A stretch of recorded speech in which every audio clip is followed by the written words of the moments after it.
Breaking. The political map of the United Kingdom has not just shifted, it has been violently torn apart. What occurred in the early hours of this morning is not merely a collection of by-election results or a statistical anomaly. It is the sound of the establishment's firewall collapsing. For months, the mainstream narrative has been carefully curated to convince you that the status quo is secure, that the two-party pendulum is swinging in a predictable arc, and that the populist insurgency is a fringe distraction. That narrative is now dead. It died the moment the returning officer in West Lothian stepped up to the microphone. The data pouring in from across the country confirms a catastrophic system failure for both Keir Starmer and the Conservative government. We are witnessing the beginning of a total political liquidation. This is a five-alarm fire in the engine room of British democracy. The media will attempt to sedate you with talk of local factors and midterm blues, but you must ignore them. They are terrified to admit the scale of what is unfolding because it threatens their very relevance. The ground is moving. The loyalties that have held the British political system together for decades are dissolving in real time. If you want to understand why the corridors of Westminster are currently gripped by a cold, silent panic, and if you want the unvarnished truth about the power shift that is about to change your life, you need to subscribe to this channel right now. Do not look away. The old order is ending. The epicenter of this earthquake was West Lothian. This region is supposed to be the impregnable fortress of the Progressive Alliance, a place where the Scottish National Party and Labour have traded blows for generations, secure in the knowledge that no outsider could ever breach their defences.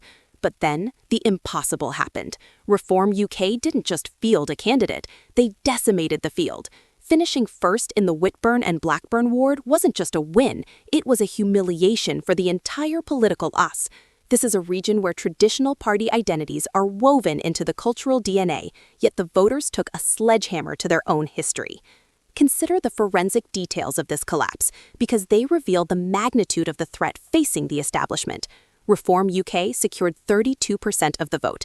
In a vacuum, that is impressive. In context, it is revolutionary. They did not contest this seat in 2022. They had no existing councillors, no ingrained local machine, and no decades-long history of incumbency. They went from zero to victory in a single heartbeat. This destroys the comforting lie that building a political movement takes years of slow, grinding work. In this volatile new era, the rules of engagement have changed. An insurgency can mobilize, strike, and conquer before the incumbents even realize they are under attack. But the true horror for the establishment lies in who lost. Labour, the party that assumes it owns the working-class vote by divine right, saw its support implode. Their vote share plummeted to 17.1%. That represents a drop of more than 20 points. Let that sink in. 1 in 5 voters who supported Labour just 2 years ago didn't just stay home, they defected. They looked at Keir Starmer's rebranded sanitized party and walked directly into the arms of the insurgency. The SNP, meanwhile, the dominant force in Scottish politics, fell to second place, shedding over 10 points. This is the red wall collapse happening in the one place Labour thought they were safe. If they can lose West Lothian to a populist uprising, they can lose anywhere. The dam has not leaked, it has burst. To fully grasp the danger Keir Starmer is in, you have to look beyond Scotland. The contagion is spreading south, and it is moving with devastating speed. The result in Darlington is perhaps even more terrifying for the Labour leadership than the loss in Scotland. In the Red Wall and Lingfield ward, another area steeped in industrial history and traditional Labour loyalty, the party didn't just lose, they were evicted. Reform UK took the seat with nearly 38% of the vote, securing a mandate that is undeniable. But the statistic that should cause sleepless nights in Labour HQ is the swing. Labour's vote share collapsed by a staggering 37.1 points. This is not a swing. This is not a dip in support. This is an evacuation. A 37-point drop is the political equivalent of a bank run. It indicates that the fundamental trust between the party and its core voters has been severed. These are not shy Tories or floating voters. These are the people Labour was founded to represent, and they have rejected the party with a ferocity that is almost unprecedented in modern local government. The voters looked at the candidate, they looked at the national leadership, and they chose to burn the bridge. The media often frames these moments as warnings, but this is past the warning stage. This is a verdict. The rapid swing suggests that the electorate has become untethered. The loyalty that used to protect the major parties during tough times has evaporated. Labour is currently polling as the government in waiting, riding high on national surveys that predict a landslide. But the granular reality of the ballot box tells a different, darker story. It tells a story of a hollow victory, of a support base that is wide but incredibly shallow. If a startup party can tear a 37-point hole in their flank in a single night, then the Labour majority is built on sand. And here is what makes it worse for Starmer. The narrative of change is failing. He has pitched his leadership as a return to competence and stability. But these results scream instability. They suggest that the public does not view him as the solution to the chaos of the Conservative years, but rather as just another face of the same broken system. The Reform UK surge in Darlington proves that the hunger for radical anti-establishment change has not gone away. It has intensified. The voters are not looking for a manager, they are looking for a fighter. And in their eyes, Keir Starmer is part of the problem they are trying to solve. While Labour faces an existential crisis of identity, the Conservative Party is trapped in a death spiral of its own making. The results in the South and the Midlands expose a party that is rotting from the inside out. In the Belmont ward near Grantham, Reform UK snatched victory from the jaws of the establishment, winning 33.4% of the vote. The margin was razor thin, just 0.3 percentage points ahead of the Conservatives. But do not let the closeness of the result fool you. In politics, losing a safe area by a single vote is as fatal as losing by 1,000. It signals that the incumbent can no longer command the room. The Conservatives will try to spin this. They will point to the retention of the Eagles Cliff West ward in Stockton-on-Tees as proof that the blue wall is holding. They will tell you that winning 60.9% of the vote there demonstrates resilience. But this is a mirage. Even in victory, the underlying dynamics are toxic. In the same ward where the Tories held on, Reform UK gained nearly 18 points. The insurgency is eating into their margins everywhere. There is no safe harbor. The Conservative Party is fighting a two-front war, bleeding working-class cultural conservatives to the right and losing centrist managerial types to the left or to apathy.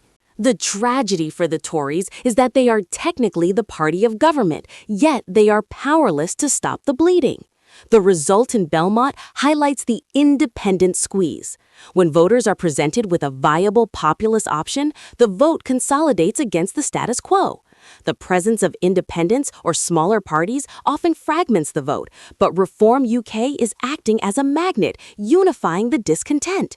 The Conservatives are being outflanked on the very issues they claim to own: sovereignty, border control, and economic patriotism. Observers noted that in neighboring wards like Averland, the volatility is even more pronounced. Here, Reform UK won with a decisive 41%, gaining 26.5 points. The swing is violent and multi-directional. The Liberal Democrats didn't even stand, changing the math, but the outcome remained the same. The establishment lost. The Conservatives may have increased their share slightly in Averland due to the absence of the Lib Dems, but they still lost the seat. That is the headline. They are losing ground in every possible scenario. If they run against a divided field, they lose. If they run against a consolidated field, they lose. The arithmetic of survival is turning against them. This creates a psychological catastrophe for Conservative MPs. They look at these results and see their own P45s. The discipline in the party will fracture further as panic sets in. Every MP with a majority of less than 10,000 is now in the danger zone. And when a party panics, it makes mistakes. It turns on itself. The leadership challenges, the leaks, the infighting, it will all accelerate because the data proves that the ship is sinking. The captain is shouting orders, but the crew is looking for the lifeboats. But to treat this merely as a game of numbers is to miss the profound moral reckoning that is taking place. This is a system failure of the highest order. The rise of Reform UK and the simultaneous collapse of Labour and Conservative support is not the cause of the crisis, it is the symptom of a deep, festering illegitimacy at the heart of the British state. For decades, the political class has operated on a simple, arrogant assumption that they could ignore the will of the people without consequence. They believed they could betray their promises on Brexit, erode national sovereignty, preside over a collapsing healthcare system, and crush the standard of living, and that you would just keep voting for them because you had no other choice. They treated the electorate not as citizens to be served, but as cattle to be managed. Last night, the cattle broke the fences. This is the betrayal of ordinary people written in bold, angry letters on the ballot paper. When you see a 37-point drop in a Labour heartland, you are looking at a population that has completely lost faith in the institutions of power. They view the Labour Party not as a voice for the downtrodden, but as a vehicle for cultural elitism. They view the Conservative Party not as the guardian of the nation, but as an incompetent manager of decline. The voters are not just changing parties. They are sending a visceral message that the entire existing contract is null and void. They are saying we do not consent. This is a rejection of the uniparty consensus, the idea that whether you vote red or blue, you get the same policies, the same managed decline, and the same sneering disregard for your values.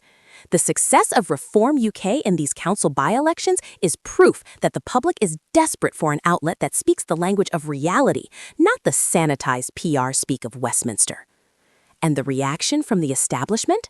Silence, denial, obfuscation. They cannot admit what is happening because to admit it would be to accept their own obsolescence. They will try to frame this as protest votes.